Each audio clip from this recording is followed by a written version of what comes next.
Hi everybody, this is Christoph Dick speaking. This is the first video about different concepts or mechanics in local-based games. These videos are primarily made for the participants of the project Enter Africa, which is a project from the German Goethe Institute. And in this project, we have about 15 countries, and in these 15 countries, there are teams with a very different professional backgrounds, so interdisciplinary teams like architects and musicians and teachers and much more different professions. And what we do in this project is we create a vision about the future of the cities where the people live in, and they are doing this by creating a local based game. And this local based game is more or less the presentation of this vision, and it's also a wonderful interactive access to these ideas, so people can play it, can walk around the city, can see what these people were thinking about the future of their city in one or the other way. And by playing this, they could also start a discussion with each other about this future. And so it's a wonderful, interesting project. And these videos right now, they are, we are creating these videos for giving the participants much more insight into different aspects of game design and showing them different aspects of game mechanics and stuff like that. So of course, these videos are made for the participants of this project, but I guess lots of the content, lots of these ideas that are mentioned in these videos will be relevant for everyone who wants to create its own game as well. So today it's all about the concept of time. So when we think about time, we usually think about something like time pressure and solving tasks, even something that we can do in local-based games that you can tell the player to solve a task, and he or she might only have 3 minutes or 4 minutes or even less. But time is a much more relevant part in the local-based game, because usually we create our task and quest in different places. So we want the player to walk around in a city, to think about the city, to interact with buildings and places. But time as a resource can be very motivating or even demotivating. And this is because if you have the feeling that you need to play this game all the time again and again and again, and you might need months or years for finishing it, this can be very boring, of course, and also demotivating, because you never have the feeling that you're kind of achieving something. Even you are able to go from one level to the other, from one place to the other, but it's just too much work. On the other side, a game which is just too small in terms of time might be not relevant enough, or might be not powerful enough to have an impact in people's mind to think about the future of the city, or to say in a better way, to think about what you had in mind when it comes up with this idea, your vision about the future of the city. So therefore, there are 4 important questions that you should think about by creating the game. The first is, how long will it take to play the whole game? And of course, why? Because it's important that you understand that maybe the player in your city is only interested in playing the game for an hour. We can also create a game which is only happening or playable once a week, and we can make it a special event, so people can come to the starting point and they all together start to play the game. So they walk around the city together. That could also be an option. So that means even we need to have a time schedule.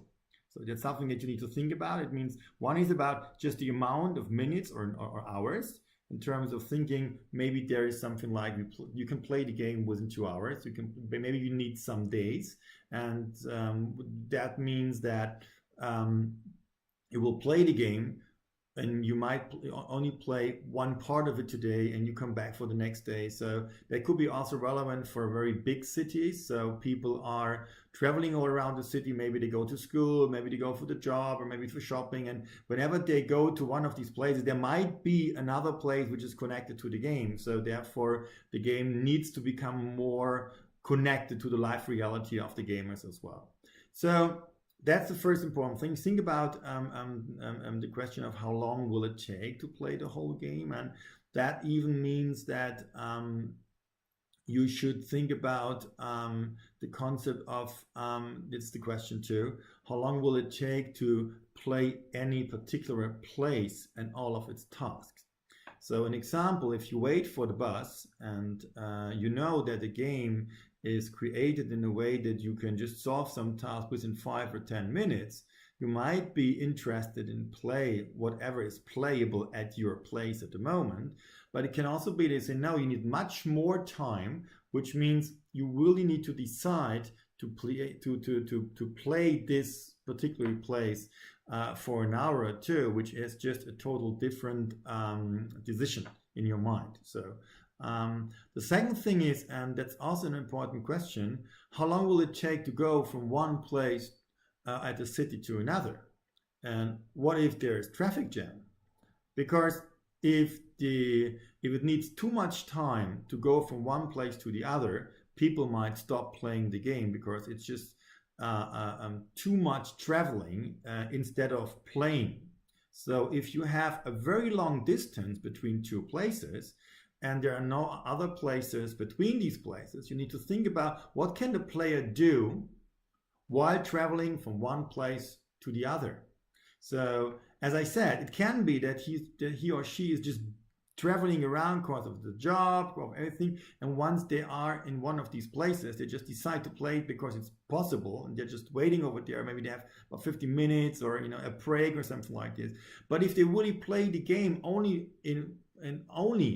it means of they only play the game, there's nothing more that they are doing, then we should think about the question, if what can the player do while traveling from one place to the other. So one option is that you just give the player the option to think about some aspects in terms of you create the outgame experiences, which means maybe you need to jump to a website or to a blog, a fictional blog, a website from the future, from a fictional future, where you get some more information. So you can read something and get some information that you might need for the next place. It could be like an introductional part of it. Could be also some information where you do not know if so when you're gonna need that information. But you can also create some tiny little games that are not connected to the GPS. That means you do not have to be at a particular place to solve some task.